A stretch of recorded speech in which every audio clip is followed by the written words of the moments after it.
What's up, everyone? Welcome into DodgerHeads, presented by DodgerBlue.com, part of the Blue Wire Podcast Network. Happy Monday morning. And Blake, we got a trade to announce. The trade started to leak out Sunday that it was going to happen, but we had no names. This morning, Alden Gonzalez breaks the news that the Dodgers and Yankees have, in fact, made a trade. Victor Gonzalez, prospect Jorbit Vivas, headed to the New York Yankees in exchange for former first-round pick shortstop Trey Sweeney. Blake, let's start on the Dodgers side of things. Victor Gonzalez, Jorbit Vivas. You and I actually on our live show Sunday night both predicted that these would be the two guys sent out. So give me your reaction to the fact that basically we were right and these are the guys who are no longer Dodgers.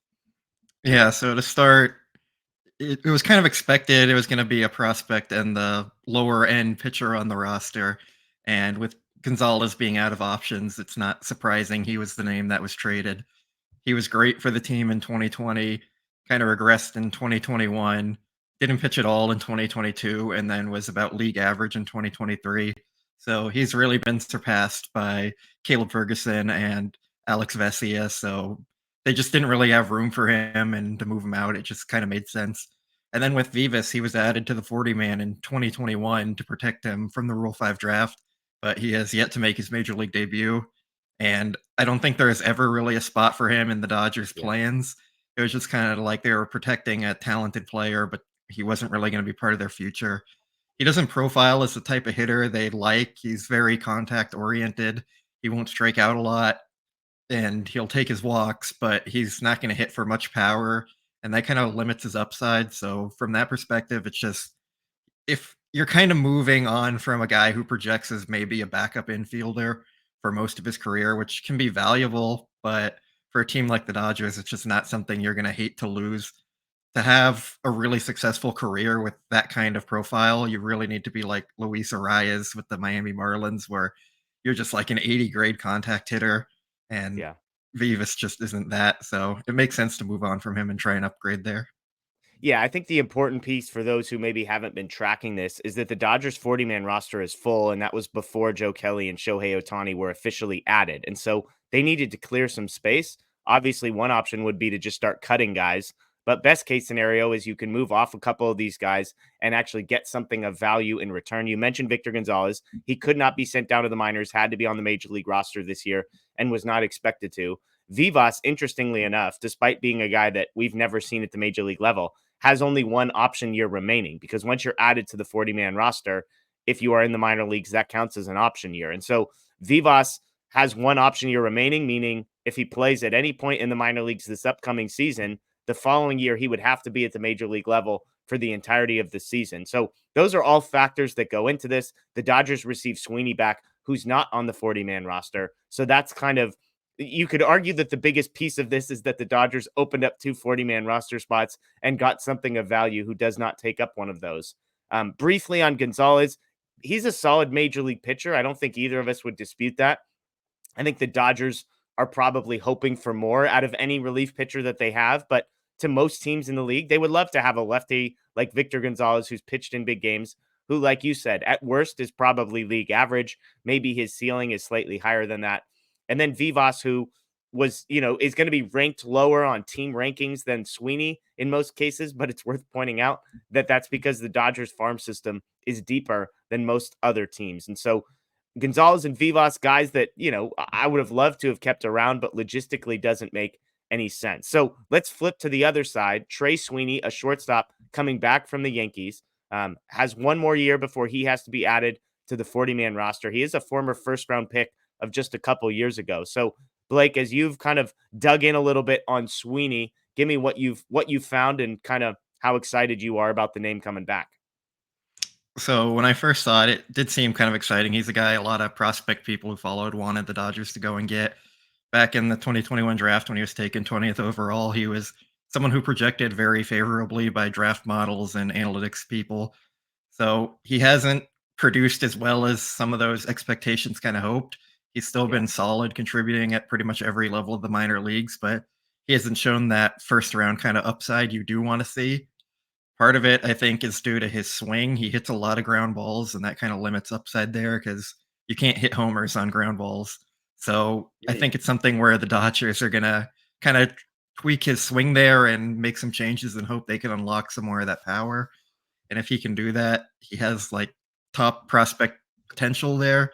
It's saying a lot because it's hard to do that, but there's still you can see the upside with what the Dodgers are looking at there. And then he also has good contact skills and he's a good base runner. He stole 20 stolen bases last year. So there's upside there. His biggest concern is his defense. Right now, he's a shortstop. He doesn't project well to stay there.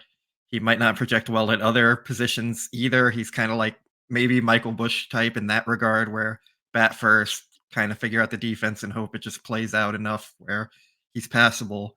So he's an intriguing prospect. He's someone the Dodgers probably liked a lot in 2021 as well before he was drafted. So for them to go get him, it makes sense. He might be their best shortstop prospect in the system if he can stay there. Yeah. So there's upside and talent there, and it seems like a win for the Dodgers, and they just have to kind of figure out his swing and get that on track.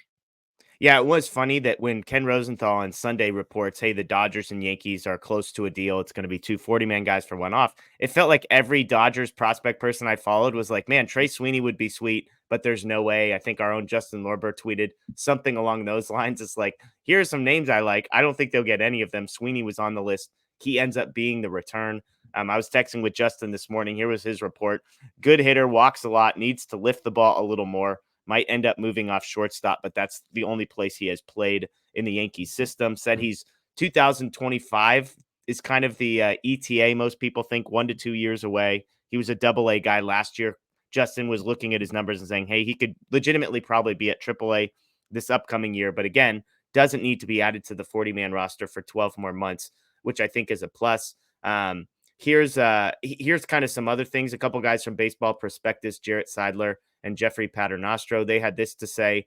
Sweeney is probably, this is Seidler, Sweeney is probably a slightly worse prospect than Vivas, and the 40 spot in Gonzalez are what balances that out. The Dodgers system is way deeper than the Yankees, which is why the Dodgers number 17 prospect might be better than the Yankees number 11 or 13.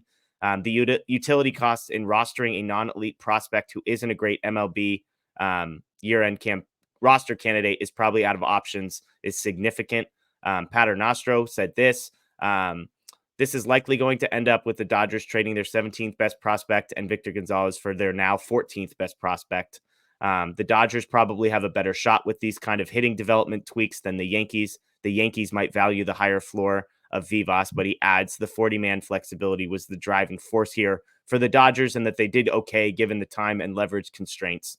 So there you go. So basically, according to his rankings, which I believe are coming out today, the Dodgers moved their 17th prospect and Victor Gonzalez for what will now be their 14th prospect. Blake, as I list all of that off, I think the thing that most excites me is what Justin Lorber was mentioning, this idea that he needs to lift the ball a little more. That's the biggest thing missing in his swing.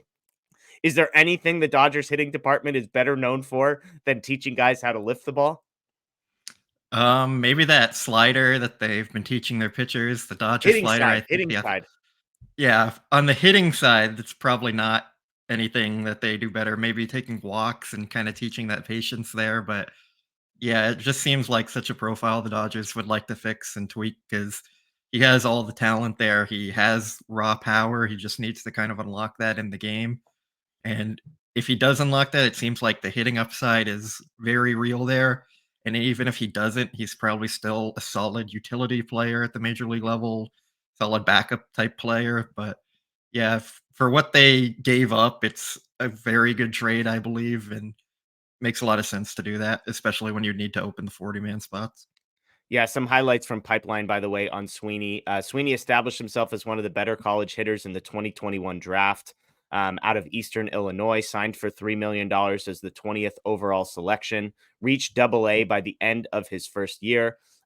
They say he employs a big leg kick and has a hitch in his left-handed swing, but his uncanny hand-eye coordination allows him to barrel balls and make a lot of hard contact. So that's a positive. I love this. Quote, Sweeney has deceptive athleticism. Swiped 31 bases in 34 tries. So you can read between the lines on what deceptive athleticism means. But if you Google what this guy looks like, you could probably figure out pretty quickly what their what MLB Pipeline is getting at. So there you go. But again, former first round pick in the 2021 draft. All things considered, Blake, this is a pretty remarkable, maybe remarkable is a stretch.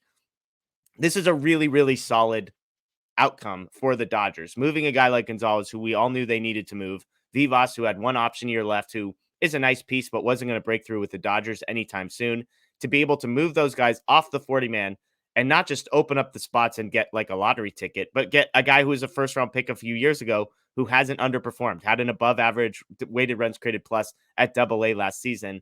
I'm not necessarily asking you for a grade, but all things considered, as I step back, this is pretty much, I feel like, the best case scenario for the trade, knowing what was going out. Yeah, I think I agree with that sentiment. I will give it a grade. I'll say a solid B plus or A minus. I mean, we're gonna reserve that A plus for higher tier things just because they set Yeah, the bar with Otani now. So we're gonna grade them a little harsher on things just because we know they can do more. So, yeah. but that's kind of joking. I really do think it's a very solid trade for the team. They probably couldn't have done much better than this deal. So I think Dodger fans should be excited about it, and it makes a lot of sense for the team. There you go. There you go. Well, you can read up more on DodgerBlue.com. We'll have a full write up there. And as always, if you're new here, make sure you subscribe, ring the notification bell on our YouTube channel. Tons of content like this coming throughout the week, as well as live shows when breaking news happens or every single Sunday night. That is Blake Williams. I am Jeff Spiegel. Enjoy the rest of your day, folks. And as always, go Dodgers.